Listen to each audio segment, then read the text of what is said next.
Anastella. I'm Lee Chuan. We're Ripple Root, and we're currently being featured with Art Encounters at the Malay Heritage Centre. So the show that we're doing is called Where Land Meets Sea, and this is because we were really inspired by the contextual place of Malay Heritage Centre. So it used to be like, before it was reclaimed, you could actually see the beach and you could see the water. Yeah, actually this view right here. Yeah. Where, because the king would live there, right? And Yeah. he would overlook, he wanted to see the view of the sea. And so we really wanted to kind of emphasize this fact, because I think people think like, oh, okay, beach road is nearby, but like, where's the beach? We wanted the two containers to be a little bit different from each other. The first one was a little bit more like your typical gallery show. So we've got 6 beautiful paintings painted on wood.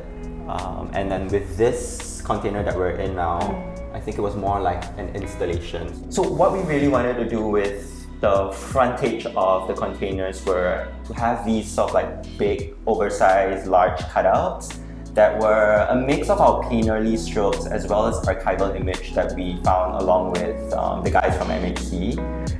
They serve as these like welcoming hosts to these 3 containers.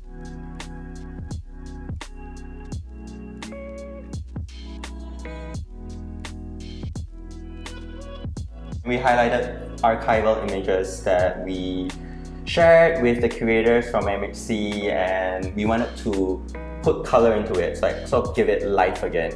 Yeah, and like kind of see it through our lens, which is usually quite fresh and contemporary and like with this youthful kind of vibe. So what you see right at the end of the show was these wooden cutouts that were fashioned after these ceramic shards that were excavated from the site. These were porcelain ware from the Dutch people. These were Malay-like plates, and we really want to have these motifs onto these wooden panels as well. And then with the other container, we did paintings on board that are representations of the actual artifacts as well. So we have like the basket. Yes. Because the basket industry was actually thriving in the 19th century over here. And then we have like the kueh molds. Yep. We have like pestle and mortar. Yeah, and like an ingot. Yep. That was the currency at that time, right? Yes. We also found a couple of artifacts that are currently being featured at MHC's show called Kita. And there were like these magazine covers that were really like interesting, and we really wanted to capture that in the paintings as well.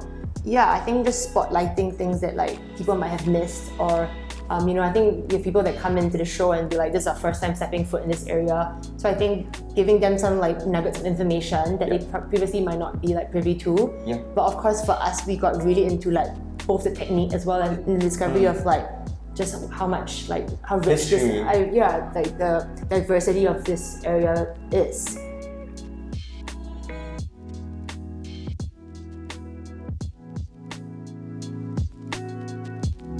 Getting really excited about like all the rhythmic shapes and playing into like geometry and the whole life painting element. So we've done that for 2 weekends now.